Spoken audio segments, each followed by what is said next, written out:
जय भोलेनाथ। भोलेनाथ की कृपा सदा आप और आपके परिवारजनों पर बनी रहे। आज आप रसपान करेंगे फाल्गुन मास महात्म्य के आगे की कथा का। शिव महापुराण की कथाएं नहीं सुनी है और चैनल को सब्सक्राइब नहीं किया है तो जरूर कर लीजिएगा, ताकि आप हर दिन शिव महापुराण की कथाएं भी इन दिनों सुन सके।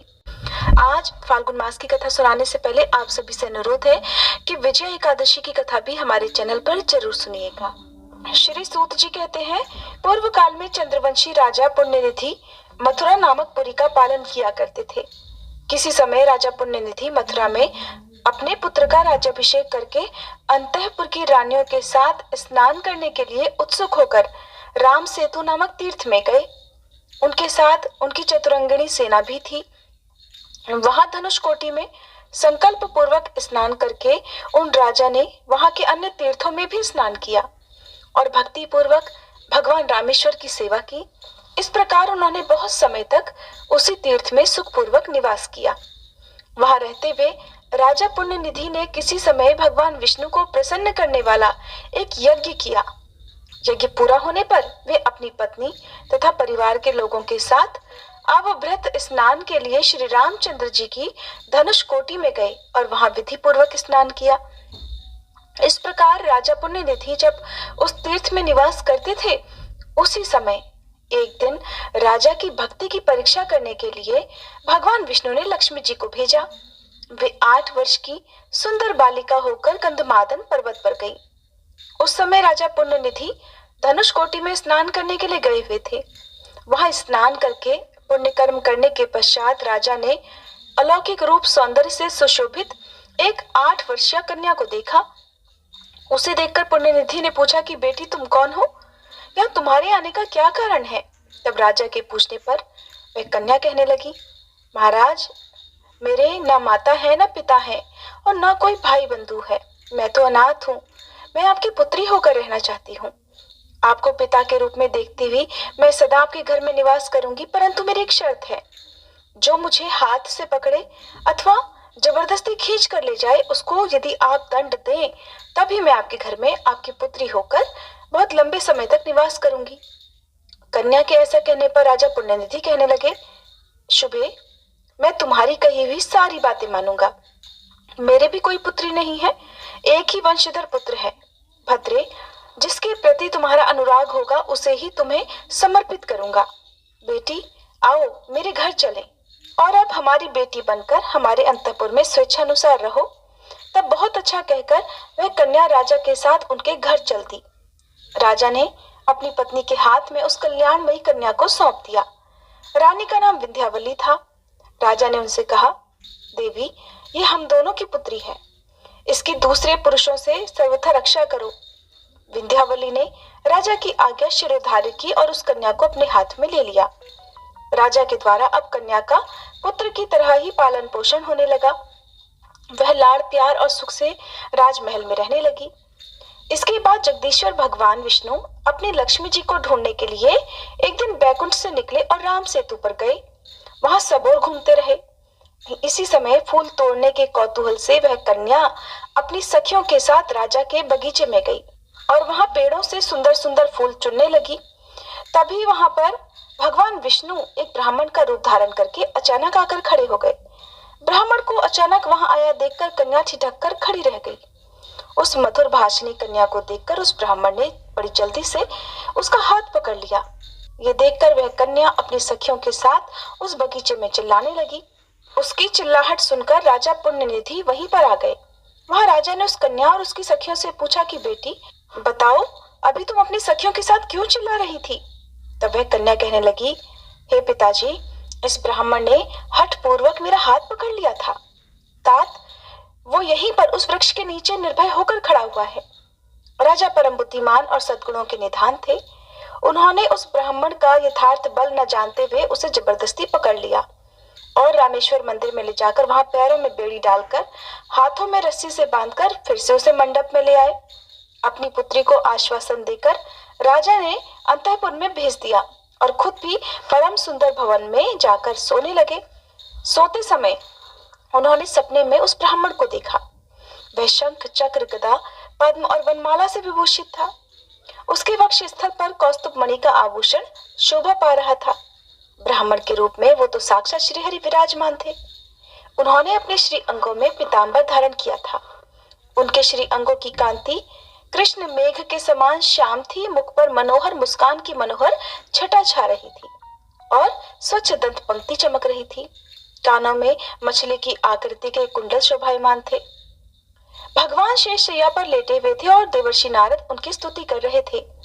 वहीं उन्होंने अपनी कन्या को भी देखा जो विकसित कमल के आसन पर विराजमान थी। वो कन्या और कोई नहीं बल्कि साक्षात लक्ष्मी जी ही थी। उन्होंने अपने हाथ में कमल का पुष्प धारण किया हुआ था और उनके मस्तक पर काले काले घुंघराले बाल बड़ी शोभा पा रहे थे। इस प्रकार राजा ने रात में अपनी कन्या को महालक्ष्मी जी के स्वरूप में देखा। ये देखकर राजा अचानक उठ बैठे और अपनी कन्या के घर में गए।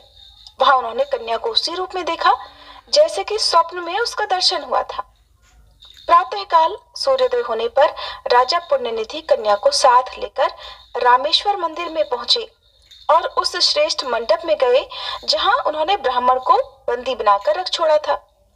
वहां ब्राह्मण देवता को उन्होंने साक्षात श्री हरि के रूप में देखा, ठीक उसी रूप में जैसा कि स्वप्न में दर्शन हुआ था। वनमाला आदि चिन्हों से पहचाने जाने वाले भगवान विष्णु को जानकर राजा ने उनकी इस प्रकार स्तुति प्रारंभ कर दी कि हे कमलकांत, आपको नमस्कार है। हे गरुड़ ध्वज, आप प्रसन्न होइए। हे शांग पाणे, आपको नमस्कार है। आप मेरा अपराध क्षमा कीजिए प्रभु। आप निर्गुण अप्रमेय तथा बुद्धि के साक्षी विष्णु हैं, आपको नमस्कार है। हे कृपा मूर्ते, आपके लिए नमस्कार है। हे मधुसूदन, आप मेरा यह अपराध क्षमा कीजिए। राजा को अपनी गलती का प्रायश्चित हो रहा था। इस प्रकार महाविष्णु की स्तुति करके राजा पुण्यनिधि ने संपूर्ण जीवों की जननी श्री लक्ष्मी जी की भी स्तुति की कि संपूर्ण जगत को धारण करने वाली हे देवी, आपको नमस्कार है। आप भगवान विष्णु के वक्ष स्थल में निवास करने वाली हैं, आपको नमस्कार है। समुद्र से प्रकट हुई हे हरिप्रिया महालक्ष्मी, आपको नमस्कार है। आप ही सिद्धि, पुष्टि, स्वधा, स्वाहा, संध्या, प्रभा, धात्री, भूति, श्रद्धा, मेधा और सरस्वती हैं। मैं आपको बारंबार नमस्कार करता हूँ। हे देवेश्वरी, आप ही यज्ञ विद्या, महाविद्या, अतिशय शोभामयी गृह विद्या, आत्मविद्या तथा सभी प्राणियों को मुक्ति देने वाली हैं। आपको नमस्कार है। संसार की रक्षा करने वाली हे जगदम्बिके, आप अपनी दया दृष्टि से मेरी रक्षा कीजिए। हे महेश्वरी, आपको मेरा नमस्कार है। महालक्ष्मी जी की इस प्रकार स्तुति करके राजा ने अब फिर से भगवान विष्णु से इस प्रकार प्रार्थना की कि हे श्री हरि, मैंने अज्ञानवश आपके पैरों में बेड़ी डालकर जो इस समय आपके प्रति अपराध किया है वो तो स्पष्ट ही द्रोह है। आप उसे यदि हो सके तो क्षमा करें। मधुसूदन, आप संपूर्ण जगत के पिता हैं और पिता को पुत्र का अपराध क्षमा कर देना ही चाहिए। आपने अपराधी दैत्यों को अपना स्वरूप तक दे डाला है। भगवान, मेरे भी इस अपराध को आप क्षमा कर दीजिए। हे कृपानिधे, मारने के लिए आई हुई पूतना को भी तो आपने अपने चरण कमलों में स्थान दिया था, मेरी भी रक्षा कीजिए। हे लक्ष्मीकांत, हे केशव, मुझ पर अपनी कृपापूर्ण दृष्टि डालिए। राजा के इस प्रकार प्रार्थना करने पर भगवान विष्णु कहने लगे कि राजन, मुझे बंधन में डालने के कारण तुम्हें जो भय हो रहा है उसे त्याग दो, भय मत करो। तुमने तो इस तीर्थ में मेरी प्रसन्नता के लिए ही यज्ञ किया है, इसलिए तुम मेरे प्रिय भक्त हो। शत्रु दमन, मैं तो भक्तों के अपराध सदा ही क्षमा करता हूँ। तुम्हारी भक्ति जानने के लिए ही मेरी प्रेरणा से मेरी प्रिया लक्ष्मी जी तुम्हारे घर आई थी और तुमने इनका भली भांति संरक्षण किया है, इसलिए मैं तुम पर बहुत संतुष्ट हूँ। संसार में जो पुरुष मेरी स्वरूप भूता इन महालक्ष्मी जी में भक्ति रखता है वह मेरा भी भक्त कहलाता है, और जो इनसे विमुख है, जो इनका सम्मान नहीं करता, वह मेरा द्वेष पात्र माना गया है।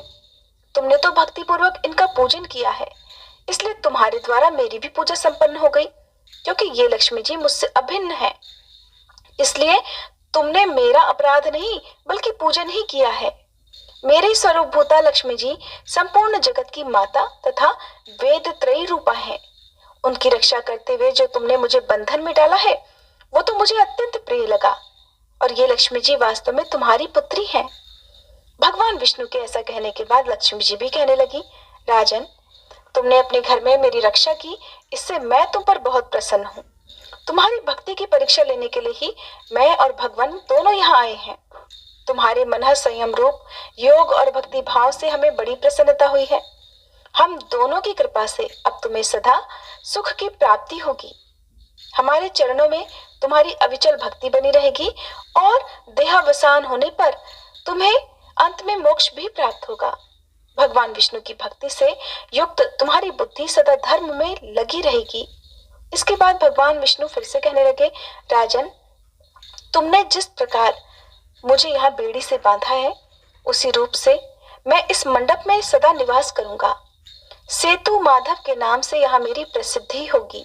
जो मनुष्य यहाँ मुझ सेतु माधव की पूजा करेंगे, सेवा करेंगे, वे संपूर्ण मनोरथों और अंत में सायुज्य मोक्ष को भी प्राप्त होंगे। तुम्हारे द्वारा किए हुए मेरे तथा लक्ष्मी जी के स्तोत्र को जो प्रसन्नता पूर्वक पढ़ेंगे, सुनेंगे और लिखेंगे, उनकी मेरे परम धाम से कभी पुनरावृत्ति नहीं होगी। राजा पुण्य निधि से ऐसा कहकर भगवान विष्णु सदा पूर्ण रूप से वहां निवास करने लगे हैं। राजा ने सेतु माधव रूपी भगवान विष्णु को प्रणाम करके भक्ति भाव से उनकी महापूजा की और श्री रामेश्वर का सेवन करके अपने घर को प्रस्थान किया। मथुरा में उन्होंने अपने पुत्र को राजा बना दिया और स्वयं जीवन भर उस परम उत्तम सेतु तीर्थ में निवास किया। मृत्यु होने के बाद राजा ने अंत में मोक्ष प्राप्त कर लिया और उनकी पत्नी विंध्यावली भी उन्हीं के साथ मृत्यु को प्राप्त हुई। उस पतिव्रता ने भी पति के साथ ही उत्तम गति प्राप्त कर ली। इस प्रकार जो सेतु तीर्थ में भक्ति पूर्वक प्रतिदिन सेतु माधव का दर्शन करते हैं, उनकी कभी पुनरावृत्ति नहीं होती, अर्थात उन्हें मोक्ष मिल जाता है। जो सेतु तीर्थ की रेणुका लेकर गंगा जी में डालता है, वह मृत्यु के बाद भगवान विष्णु के वैकुंठ धाम में निवास करता है। जो गंगा जी का जल लाकर भगवान रामेश्वर को स्नान कराता और उसके भार को सेतु तीर्थ में रखता है, वह निश्चय ही पर ब्रह्म को प्राप्त होता है। हे ब्राह्मणों, इस प्रकार तुमसे भगवान सेतु माधव की महिमा का वर्णन किया गया। ऋषि मुनियों से ऐसा कहकर श्री सूत जी महाराज कुछ क्षणों के लिए मौन हो गए। जय भोलेनाथ। आज की कथा समाप्त हुई। इसके आगे का वृतांत आप अगले अध्याय में सुनेंगे। अगर आपको आज की ये वीडियो पसंद आई हो तो प्लीज वीडियो को लाइक जरूर कीजिएगा और कथा सुनने के बाद भी अगर आप लोग हमारे चैनल को सब्सक्राइब करना भूल गए हैं तो आज सब्सक्राइब करके बेल आइकन जरूर प्रेस कर लीजिएगा। तो दोस्तों, आपको ये फागुन मास की कथा कैसी लगी, कृपया कमेंट कर ज़रूर बताएं। वीडियो पसंद आया हो तो लाइक करें और अपने दोस्तों के साथ शेयर करें। कमेंट बॉक्स में ओम नमः शिवाय लिखना ना भूलें। ऐसी ही और भी बहुत सारी कहानियों को सुनने के लिए चैनल को सब्सक्राइब ज़रूर करें। धन्यवाद।